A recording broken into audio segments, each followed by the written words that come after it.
गृहस्थों के लिए मोक्ष धर्म का वर्णन। सांसारिक जो गृहस्थी लोग होते हैं उनको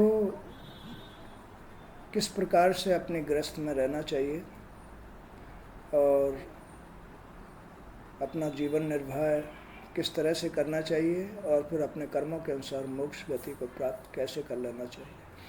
तो गृहस्थों के लिए मोक्ष धर्म का वर्णन। नारद जी ने कहा, युधिष्ठिर, ब्राह्मणों की अलग अलग निष्ठा होती है। यहाँ पर ब्राह्मण कोई अलग विशेष जाति नहीं है। ब्राह्मण यहाँ उन लोगों को कहा गया है जो ब्रह्म को धारण करके रहते हैं, ब्रह्म में विश्वास करते हैं, उनको ब्राह्मण कहते हैं। ब्राह्मणों की अलग अलग निष्ठा होती है, यानी भगवान को पाने के लिए या भगवान के साथ चलने के लिए या अपने नियम धर्म से जीवन निर्वाह करने के लिए सबकी अलग अलग निष्ठा होती है, अलग अलग रास्ता होता है, अलग अलग मन होता है। कुछ की निष्ठा तो कर्म में होती है, कुछ की तपस्या में होती है, कुछ की वेदों में, कुछ की आत्मज्ञान में, कुछ सत्संगी होते हैं और कुछ योगी होते हैं। तो गृहस्थ पुरुष को चाहिए कि वे श्राद्ध और देव पूजा के अवसर पर अपने कर्म का अक्षय फल प्राप्त करने के लिए ज्ञानी पुरुष को ही यज्ञ में आहुति देने का कार्य सौंपे। ज्ञानी पुरुष जो आत्मज्ञान रखता हो, ऐसे ही पुरुष के साथ संबंध बना के रखना चाहिए। ग्रस्त मनुष्य को यानी आत्मज्ञान के संपर्क में रहना चाहिए, सत्संग आदि के संपर्क में रहना चाहिए। जो अपने पितृ आदि का समय आता है, श्राद्ध, उसमें भी आत्मज्ञानी पुरुषों के साथ जो ज्ञान प्राप्त हुआ है उस ज्ञान से ही उनकी आहुति दें। देव पूजा के अवसर पर भी, देव पूजा के सुबह शाम जो हम देव पूजा करते हैं, भगवान की पूजा करते हैं, ऐसे अवसर पर भी अपने कर्म का अक्षय फल प्राप्त करने के लिए ज्ञानी पुरुषों का ही संपर्क धारण करें।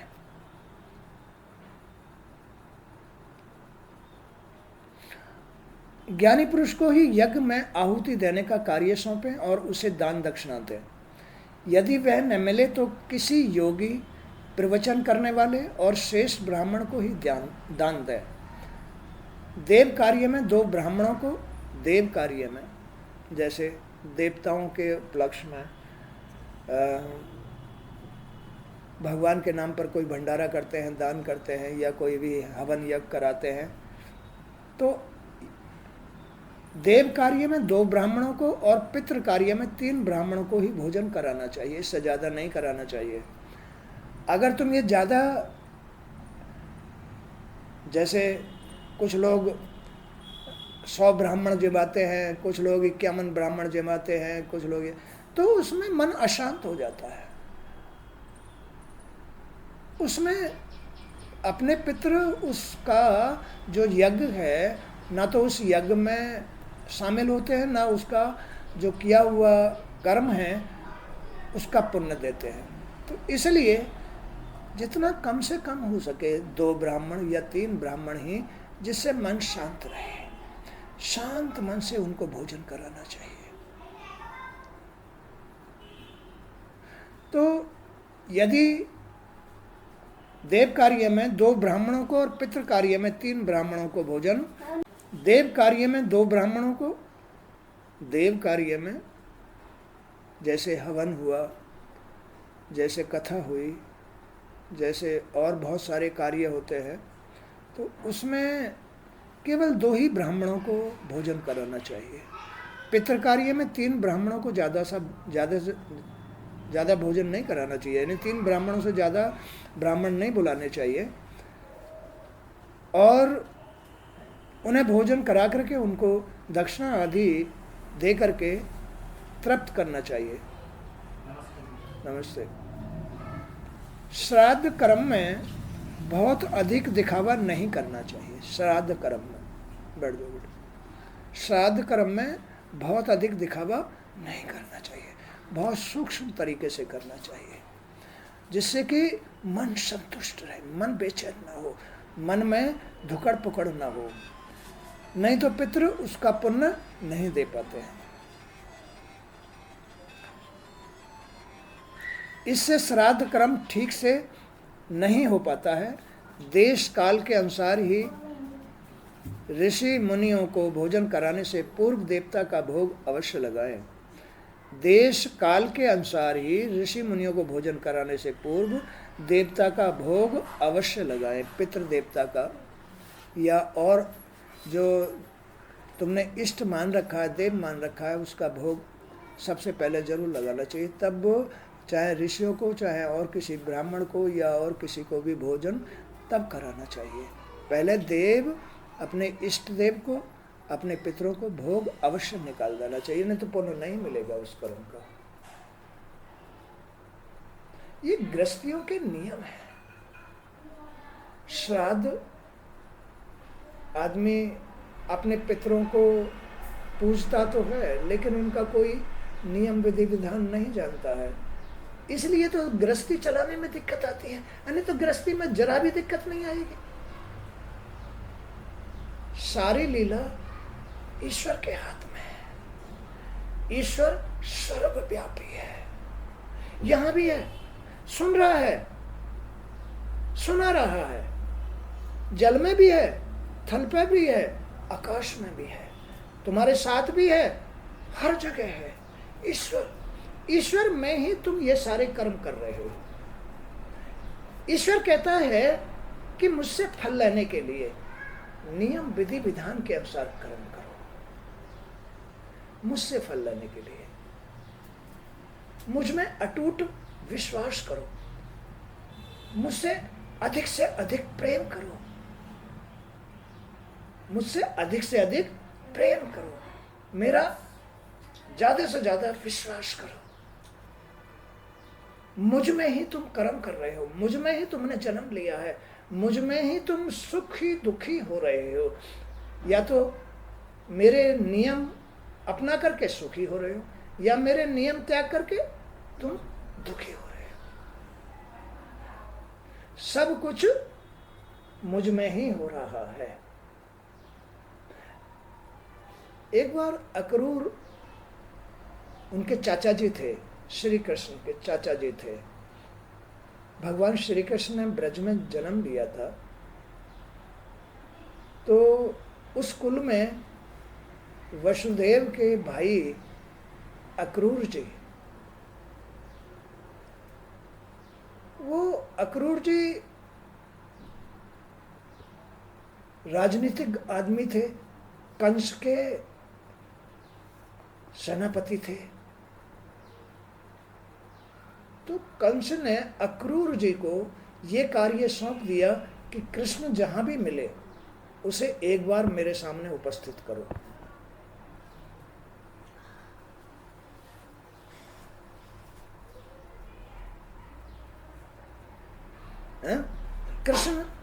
कृष्ण कहीं भी मिले,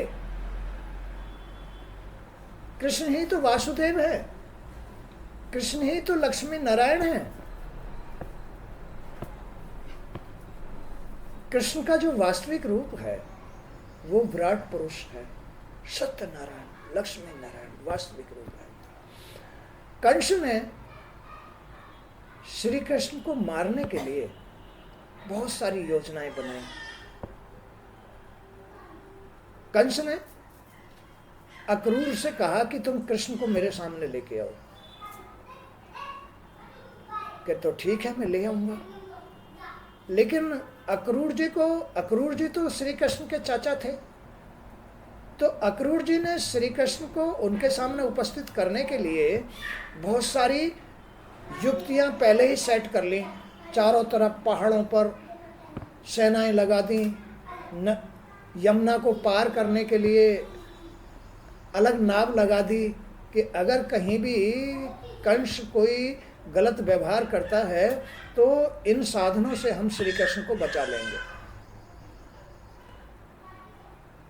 कोई बात नहीं। कृष्ण ने पूछा, अक्रूर जी ये सब व्यवस्था क्या है?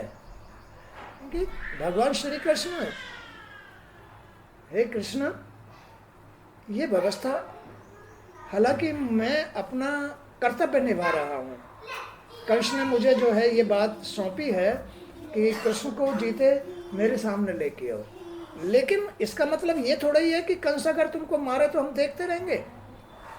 हमने चारों तरफ सेना लगा रखी है, हमने सारी व्यवस्था कर रखी है, अगर कोई ऐसी वैसी बात होती है तो हम तुरंत जो है आपको बचा के ले आएंगे। कि अच्छा,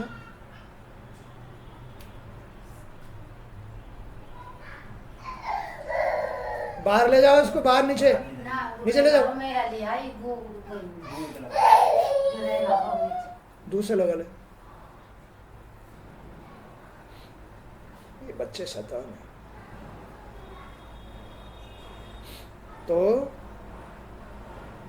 अक्रूर जी भगवान श्री कृष्ण ने इससे इस प्रकार बात कर रहे थे। भगवान ने कहा, अच्छा आपने मेरे बचाव के लिए ये सब व्यवस्था कर रखी है?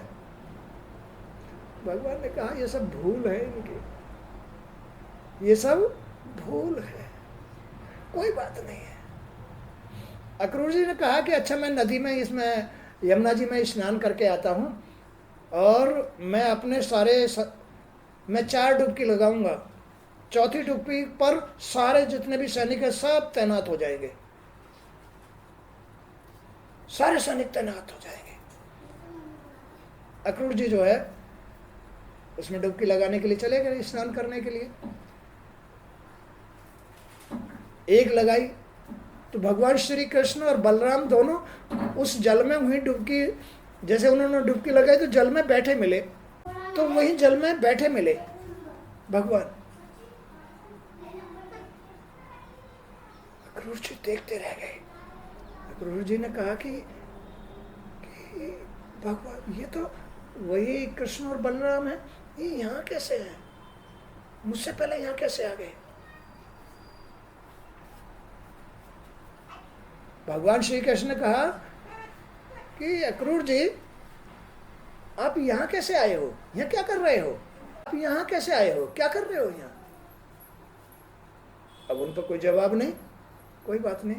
उन्होंने फिर उसमें जल में से निकल कर देखा कि कहीं वही तो मुझसे पहले यहाँ नहीं आ गए। उन्होंने देखा तो वो तो वहीं बैठे हुए थे, श्री कृष्ण और बलराम वहीं बैठे हुए थे। फिर उन्होंने डुबकी लगाई तो फिर वो वहीं बैठे हुए ने। अक्रूर जी ने देखा ये क्या चक्कर है, 2 डुबकी लगा ली, फिर उन्होंने बाहर निकल के देखा तो फिर वो वहीं बैठे हुए थे।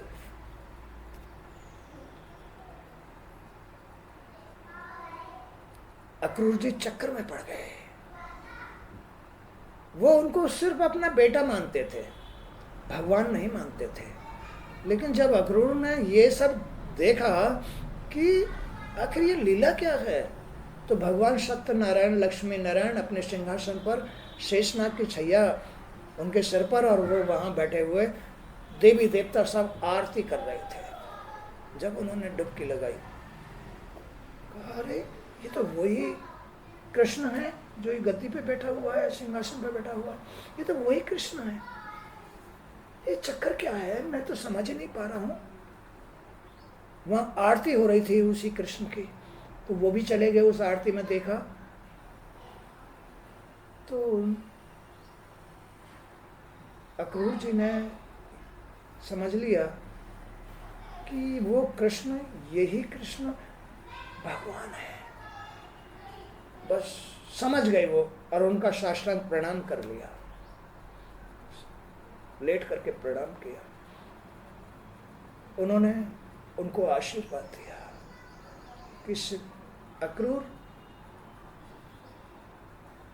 तुम मेरे चाचा भी हो और मैं तुम्हारा स्वामी भी हूं। मैं ही जल में हूं, मैं ही बाहर हूं, मैं ही सब जगह हूं, मैं सबकी आत्मा हूं, क्योंकि सब मुझ में ही है और मैं सब में हूं। ये तो खाली तुम्हारा भ्रम है, कि ये मेरा बेटा, ये मेरा वो, मेरी स्त्री फलाना ढमका, ये तो तुम्हारा भ्रम है, ये तो तुम्हारा अहंकार भूल है। सब कुछ मुझ में ही है, स्त्री भी मुझ में है, तुम भी मुझ में हो, जो कुछ हो रहा है वो सब कुछ मुझ में ही हो रहा है। जो हो रहा है ये तुम भूल में कर रहे हो, ये तुम अज्ञानता में कर रहे हो, लेकिन ये मेरा वास्तविक रूप है कि सब में मैं ही हूँ, भूल में भी मैं ही हूँ और ज्ञान में भी मैं ही हूँ। भूल में भी मैं ही हूँ और ज्ञान में भी मैं ही हूँ, जल के अंदर भी मैं ही हूँ, जल के बाहर भी मैं ही बैठा था। मैं ही वो श्री कृष्ण हूँ, मैं ही नारायण हूँ, मैं ही सबकी रक्षा करता हूँ। अब जो सबकी रक्षा करता है उसकी रक्षा कौन करेगा? जो सबकी रक्षा करता है उसकी रक्षा कौन करेगा? इसलिए अक्रूर जी, आप ये सब कुछ भूल में, अहंकार में सोच रहे हो, आप निष्फिक्र रहो, हमारी चिंता मत करो। तो उन्होंने सैनिकों से कहा कि भाई अब तुम चिंता मत करो, अब तुम चिंता मत करो, अपनी चिंता छोड़ दो।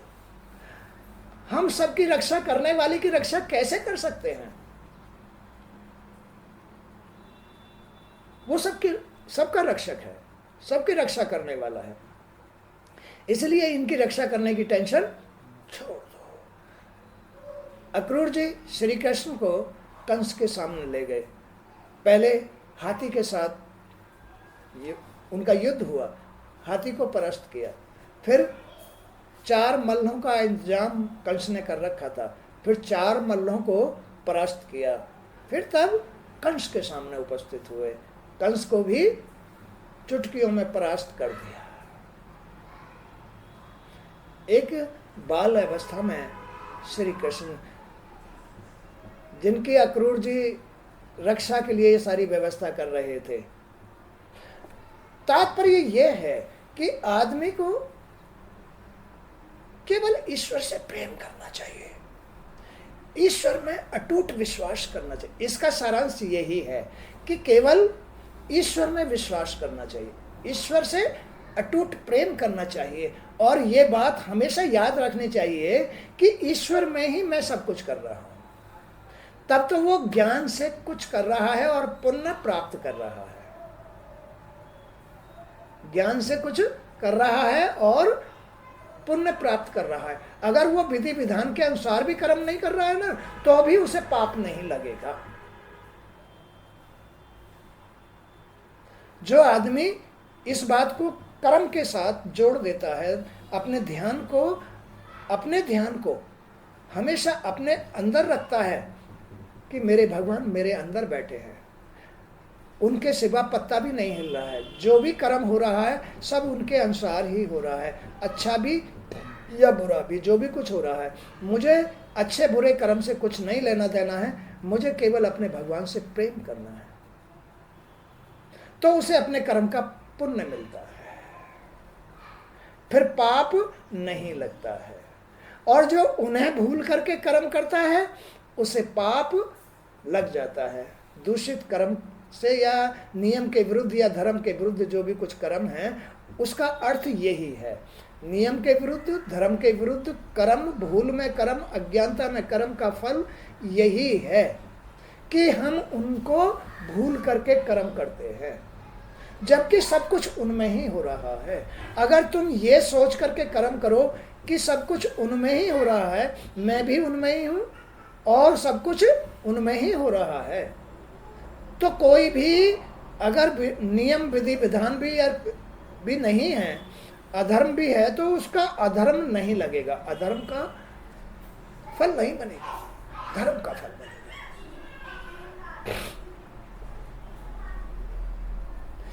ये गृहस्थियों के लिए नियम है, गृहस्थ जीवन के लिए नियम है। तो यहाँ यही बात समझाई गई है कि ब्राह्मणों की अलग अलग निष्ठा होती है। कुछ की निष्ठा कर्म में होती है, कुछ की तपस्या में होती है, कुछ की वेदों में होती है, कुछ की आत्मज्ञान में होती है, तथा कुछ की योग में होती है। लेकिन ये सब कुछ निष्ठा होते हुए भी कुछ की वेदों में, कुछ की कर्मों में, कुछ की आत्मज्ञान में, किसी की मतलब जो है तप में, ये सब कुछ होते हुए भी अगर वो अपने अंदर ध्यान नहीं रखता है, अपने भगवान पर ध्यान नहीं रखता है, उनकी ये निष्ठा व्यर्थ है, उनकी ये निष्ठा व्यर्थ है। चाहे तपस्वी हो, आत्मज्ञानी हो, कुछ भी हो, ज्ञानी हो या कुछ भी हो, जो अंदर ध्यान नहीं रखता है, जो ये नहीं समझता है कि मैं ईश्वर में ही तो कर्म कर रहा हूं, ईश्वर मेरे अंदर है, ईश्वर मेरे हृदय पर बैठा हुआ है, ईश्वर सत्य है, वो जो भी कुछ कराएंगे सही कराएंगे, मेरे हित में कराएंगे। जो ये ध्यान नहीं रखता है वो अधर्म में कर्म करता है, जो उनको भूल करके कर्म करता है अधर्म में कर्म करता है, और अधर्म का ही दंड आदमी को मिलता है। इसलिए यहाँ यही बात समझाई गई है कि कुछ की निष्ठा तो वेदों में होती है, कुछ की आत्मज्ञान में होती है, कुछ की तपस्या में होती है, और कुछ की कर्म में होती है। इसलिए गृहस्थ पुरुष को चाहिए कि वे श्राद्ध और देव पूजा ऐसे अवसर पर अपने अंतःकरण में ये बात याद रखे, ध्यान रखे, ये बात याद रखे, ध्यान रखे कि मेरा स्वामी जिसमें मैं ये कर्म कर रहा हूँ वो सर्वव्यापी है, वो मेरे अंदर हृदय पर बैठा हुआ है, ऐसा ध्यान वहाँ होना चाहिए। तब तो तुम्हें पाप नहीं लगेगा, अन्यथा हर कर्म का पाप तुम्हें भोगना पड़ेगा। भूल में जो भी तुम कर्म करते हो, अहंकार में जो भी तुम कर्म करते हो, उसका दंड भोगना ही पड़ेगा।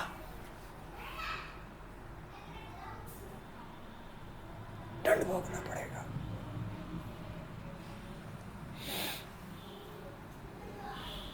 तो ज्ञानी पुरुष को ही यज्ञ में आहुति, गृहस्थ पुरुष को चाहिए कि वे श्राद्ध व और देव पूजा के अवसर पर अपने कर्म का अक्षय फल प्राप्त करने के लिए ज्ञानी पुरुष को ही यज्ञ में आहुति देने का कार्य सौंपे। ज्ञानी पुरुष को ही यज्ञ में आहुति देने का, माने कि तुम्हें नियम धर्म कर्म कराने का, अच्छे कर्म कराने का, विधि विधान के अनुसार कर्म कराने का कार्य आत्मज्ञानी पुरुष को ही सौंपना चाहिए, अन्यथा कर्म दूषित हो जाएगा।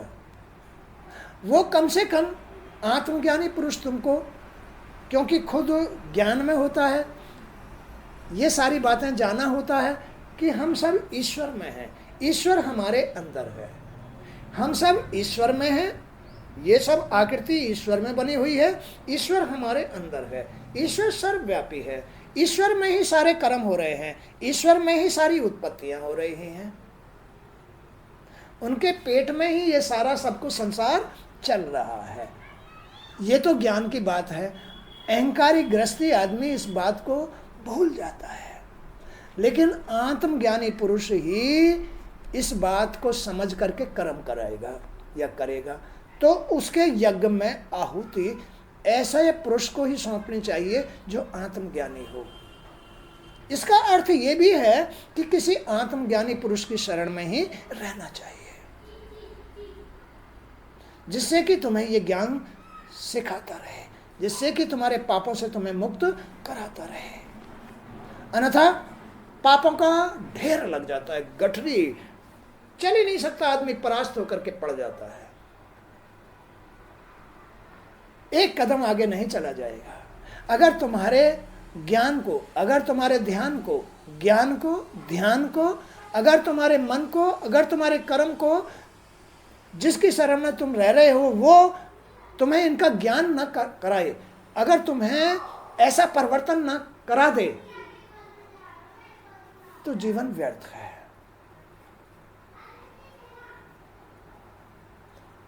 तभी आदमी का जीवन सफल होता है, तभी उसकी नाप पार होती है। इसलिए आत्मज्ञानी पुरुष की शरण में रह करके ही अपने गृहस्थ के कर्म, उनकी सीख से, उनकी समझ से, उनके ज्ञान से ऐसा परिवर्तन लेके करना चाहिए। यदि वह न मिले तो किसी योगी, प्रवचन करने वाले और श्रेष्ठ ब्राह्मण को ही ये कार्य सौंपे। कोई प्रवचन करने वाला, कोई योगी, उसकी शरण में चले जाओ, किसी ब्राह्मण की शरण में चले जाओ जो तुमको ये शिक्षा दे सके, जो तुम्हें ये ज्ञान दे सके, जिससे कि तुम व्यर्थ आवारा अहंकार अभिमान पूर्ण कर्म न कर सको। दंड किसका मिलता है? अहंकार का, भूल का, अभिमान का दंड मिलता है। इससे कुकर्म होते हैं। अभिमान से, घमंड से कुकर्म होते हैं जिनका दंड भोगना पड़ता है। देव कार्य में 2 ब्राह्मणों को, देव कार्य में 2 ब्राह्मणों को और पितृ कार्य में 3 ब्राह्मणों को भोजन कराना चाहिए। अहंकार में कभी भी भोजन ब्राह्मणों को नहीं कराना चाहिए। मैं तो 101 ब्राह्मण जमाऊंगा और फिर मन अशांत, व्यवस्था करने में ही लगा हुआ है। ब्राह्मणों की या भोजन जो कर रहे हैं ना, उनकी कोई ना नियम है, ना कोई विधि विधान है, ना ऐसा कोई मन है। पता ही नहीं रहता वो कहाँ रहता है। तो जब तक आदमी के मन में उन ब्राह्मणों के प्रति ऐसा ध्यान नहीं रहेगा कि ये सब भोजन करने वाले मेरे भगवान हैं, इनको मैं श्रद्धा से भोजन कराऊंगा, इनको साष्टांग प्रणाम करूंगा, इनको दक्षिणा दूंगा, ये सब भाव ध्यान भंग हो जाता है ज्यादा पंचायत इकट्ठा करने में। इसलिए देव कार्य में 2 ब्राह्मण और पितृ कार्य में 3 ब्राह्मण से ज्यादा भोजन नहीं कराना चाहिए, जिससे कि ये बात समझ करके कि ये सब कुछ भगवान में हो रहा है, उसका मन ध्यान स्थिर रहेगा, 1-2 ब्राह्मणों में तो विचलित नहीं होगा। है? ऐसे करना चाहिए। श्राद्ध कर्म में बहुत अधिक दिखावा नहीं करना चाहिए। श्राद्ध कर्म में, क्योंकि श्राद्ध अपने पितरों का होता है, पूर्वजों का होता है, और पूर्वज हमारे श्री वासुदेव से ही जन्म लेके आते हैं। भगवान तक हमारे पूर्वज हैं। इसलिए अपने पूर्वजों के कार्य में कभी भी भूल नहीं करनी चाहिए, दिखावा नहीं करना चाहिए, अहंकार से ये काम नहीं करना चाहिए। श्राद्ध क्रम में बहुत अधिक दिखावा नहीं करना चाहिए, इससे श्राद्ध क्रम ठीक से नहीं हो पाता है। दिखावा नहीं करना चाहिए, अहंकार नहीं करना चाहिए। देश काल के अनुसार ही ऋषि मुनियों को भोजन कराने से पूर्व देवता का भोग अवश्य लगाएं। जो अपना इष्ट देव है, जो अपने पितृ देव है, उनको भोग अवश्य लगाएं, तभी सभी कामनाएं पूर्ण होती हैं। ऐसे होती है, कर्म प्रधान है, भूल में मनोकामना पूर्ण नहीं होती है। वही 2 लाख रुपए जो है भंडारे में लगाए, लेकिन जिस काम के लिए लगाए काम ही पूरा नहीं हुआ। आजकल तो लोग बाग उल्टे और चलते हैं, भगवान पहले हमारी मनोकामना पूर्ण कर दे तो हम तेरी ये भंडारा करेंगे। विश्वास ही नहीं रहा, भूल में ये कार्य होता है। उल्टा और होने लग गया। पहले अपनी इच्छा पूरी कराते हैं भगवान से कि पहले हमारी इच्छा पूरी कर दे तब हम तेरा भंडारा करेंगे।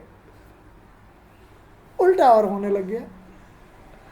अरे उसको इतना खुश करो, नियम से धर्म से इतना खुश करो, अच्छे ध्यान से अच्छे कर्म से अपने गृहस्थ को चलाने के लिए उस सिस्टम का इस्तेमाल करो जिससे भगवान खुश रहे, हैं? जिससे भगवान खुश रहे और तुमको पहले ही सारी इच्छाएं पूरी करके देते, तब तुम उनका अच्छे ध्यान से ज्ञान से किसी अपने तपस्वी योगी अच्छे ब्राह्मण या प्रवचनकर्ता या मतलब जो है कोई किसी गुरु को अपना माध्यम बना करके उनका कार्य कराना चाहिए जिससे कोई गलती ना हो। ऐसे होते हैं, है ना।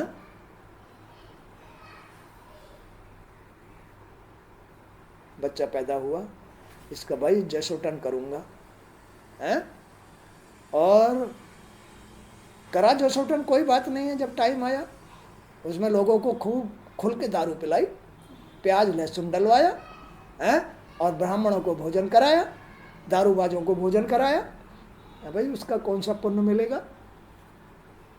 उसका पुण्य नहीं मिलेगा।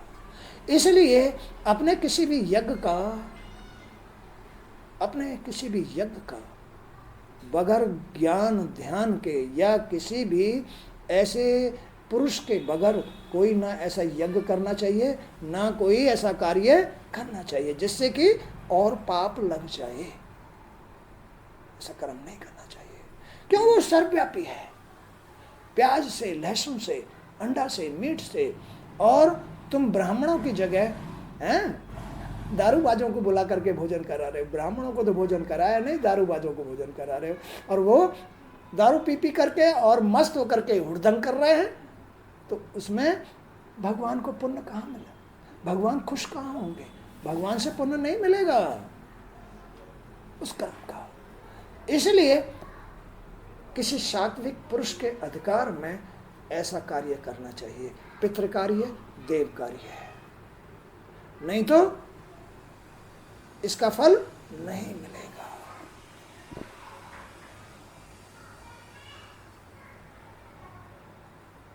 और हुड़दंगी आदमी, अभिमानी, अहंकारी आदमी उसके सत्य को तोड़ने के लिए बहुत प्रयास करते हैं, बहुत प्रयास करते हैं। लेकिन अगर उसने किसी के उपस्थिति में यह कार्य किया है, उनकी नहीं चलेगी।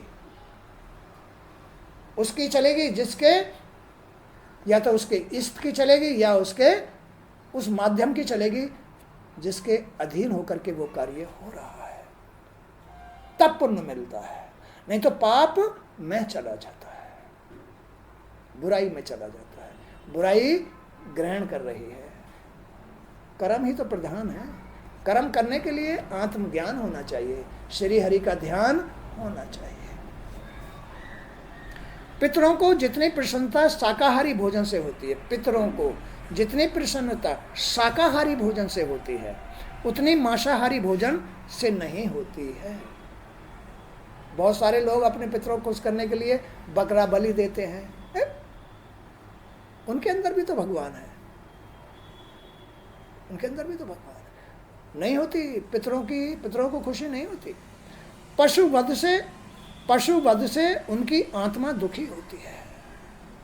पशु वध से, बकरा भेंट चढ़ाने से उनकी आत्मा माने ईश्वर दुखी होता है, कभी प्रसन्न नहीं होते हैं। किसी को कष्ट देना उन्हें पसंद नहीं होता। किसको? पितरों को। किसी को कष्ट देना, इसलिए शाकाहारी भोजन से प्रसन्न होते हैं। शुद्ध भोजन से, खीर का भोजन कराओ, खुश होते हैं। आत्म संयम से कर्मों को जोड़ा जा सकता है। आत्म संयम से, आत्मा के नियमों से कर्मों को जोड़ा जा सकता है। माने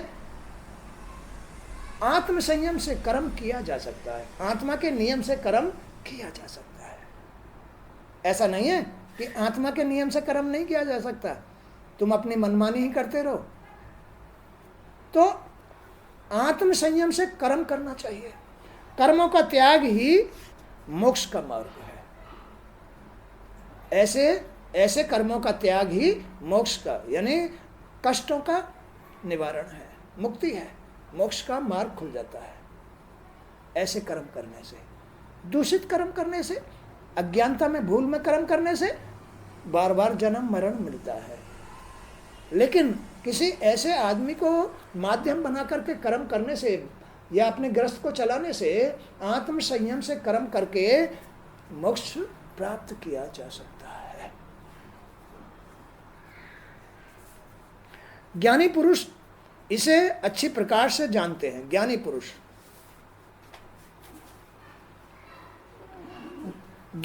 इसे अच्छी प्रकार से जानते हैं। धर्मज्ञ मनुष्य के लिए यही उचित है। बैठा दे सर, थोड़ा उधर सरका दे, आगे हो जाओ ना थोड़ी। चला फिर अब जाता नहीं अब, है ना। तो आत्म संयम से कर्मों को जोड़ा जा सकता है। आत्म संयम से कर्मों को जोड़ा जा सकता है। क्या नियम धर्म के साथ तुम कर्म नहीं कर सकते? कर सकते हो ना। अब फिर ये भूल में कर्म क्यों होते हैं, ये कष्ट क्यों आते हैं घरों में, बताओ जरा, घरों में कष्ट क्यों आते हैं? फिर आत्म संयम से कर्मों को जोड़ा जा सकता है तो फिर कष्ट क्यों आते हैं? क्यों दुखी होते हो घर गृहस्थी में? आत्म संयम से कर्म को जोड़ने से तो दुख नहीं आएंगे, उससे तो मोक्ष होता है, माने मुक्ति मिलती है, छुटकारा मिलता है कष्टों से। फिर ये क्यों हो रहा है? भूल में। घर गृहस्थी में जो कष्ट आते हैं ये सब अहंकार की वजह से, भूल की वजह से। आत्म ज्ञान के अनुसार कर्म नहीं होते हैं, नियम धर्म से कर्म नहीं होते हैं, इसलिए ये कष्ट दौड़ दौड़ करके आते हैं। बुराइयों के लिए कर्मों के माध्यम से ही तो रास्ते खुल जाते हैं, अच्छाई के लिए नियम धर्म संयम के साथ कर्म करने से बुराई के रास्ते रुक जाते हैं। क्या समझ हो गया?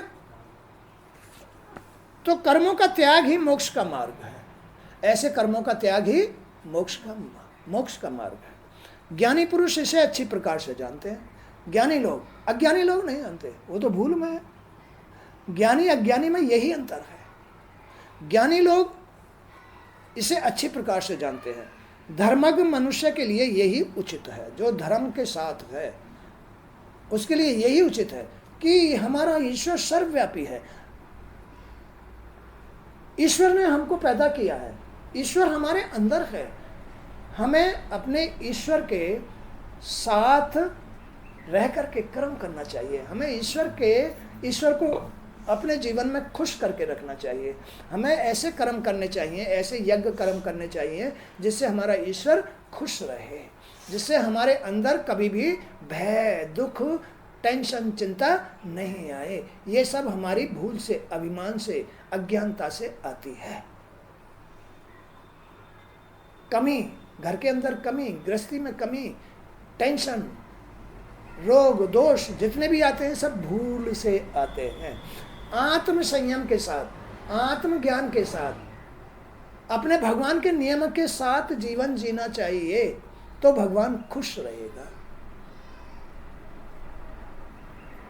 तुम्हारा अंतःकरण खुश रहेगा। अंतःकरण में ही तो भगवान बैठे हैं, नहीं तो अंतःकरण में निरा दुख भर जाएगा। अपने भगवान से प्रेम करो, अपने भगवान के लिए जीवन जियो। अपने भगवान, तुम्हारे अंतःकरण में भगवान, तुम्हारा मन भयभीत न हो, दुखी न हो किसी वस्तु के लिए, किसी समय से, किसी भी परेशानी से टेंशन न हो, तो उनके साथ प्रेम के साथ जियो। अपने कर्म को आत्म संयम से जोड़ के जियो। तुम्हारे कर्म से ही भय पैदा होता है, तुम्हारे कर्म से ही दुख पैदा होता है, तुम्हारे कर्म से ही कमी आती है, तुम्हारे कर्म से ही नरक मिलता है। तो भगवान आत्म संयम से कर्म को जोड़ने का अर्थ है, समय से जब उठने का टाइम होता है ना, उठ जाओ, नहीं तो भगवान नाराज होगा। ये आत्म संयम का नियम है। समय से उठ जाओ, समय से घर को साफ करो, समय से सोच जाओ, स्नान करो, भगवान का भजन, माने उनके नाम का दीपक जलाओ, धूप बत्ती जलाओ, आत्मा खुश रहेगी। नहीं तो घर में स्त्री दुखी क्यों रहती है? जहां ये कमी होती है, आत्म संयम नहीं होता, कर्म में जीने में संयम नहीं होता, आत्मा के साथ नहीं जी रही है, तो वहां दुख होता है। घर में घाटा ही रहेगा, घर में घाटा रहेगा। जहां स्त्री आत्म संयम से नहीं जीती है, भगवान के, अपनी आत्मा के नियम से नहीं जी रही है, तो वहां घाटा ही रहेगा। जबकि घर ही, स्त्री तो सारी पूर्ति करती है और स्त्री ही घाटा बनी हुई है, तो पूर्ति नहीं होगी, दुखी, कर्ज बढ़ जाएगा, निरा कर्ज बढ़ जाएगा। अब गुरुजी तो समझा सकते हैं, केवल जीना तो तुम्हें ही पड़ेगा, ऐसा परिवर्तन तो तुम्हें ही लेना पड़ेगा। तो तुम्हारे आत्म संयम से, कर्म के माध्यम से ही धन, संपत्ति, सुख, आनंद सब वृद्धि होती है, सबकी वृद्धि होती है। पुरुष को भी, स्त्री को भी, दोनों को आत्म संयम से कर्म करना चाहिए, तब वृद्धि होती है, मोक्ष की प्राप्ति, आनंद की प्राप्ति, साधनों की प्राप्ति होती है, अन्यथा नहीं होगी। घाटा रहेगा, कर्ज बढ़ जाएगा, इलझ जाएगा। यही है कष्ट, यही है टेंशन, यही है दुख। तो अपने पितृ कार्य, देव कार्य, नियम, आत्म संयम, क्योंकि भगवान सर्वव्यापी है, उनमें ही तुम, ये पूरा संसार उनका ही स्वरूप है, उनके पेट में ही हम कर्म कर रहे हैं, भगवान के पेट में हम कर्म कर रहे हैं, जी रहे हैं। तो अगर उत्पाती बनेंगे भगवान को कष्ट होगा। अगर हम नियम धर्म से कि हमारे माँ बाप को, हम उनके घर में हैं, कष्ट ना हो जाए, ऐसे तरीके से जियोगे तो वो खुश रहेंगे। खुश रहेंगे तो तुम्हें आशीर्वाद देंगे, माने तुम्हें आनंद आएगा, नहीं तो नाराज हो जाएंगे। खेल समझ में आ गया? ऐसा खेल है ये। तो आदमी को भगवान के माने आत्म संयम से कर्म करके आनंद लेना चाहिए, अपना जीवन पार करना चाहिए, नहीं तो घाटा होता रहेगा, कर्ज बढ़ जाएगा, जीवन दुखी हो जाएगा। ग्रस्त के नियम है ये, ग्रस्त के नियम है।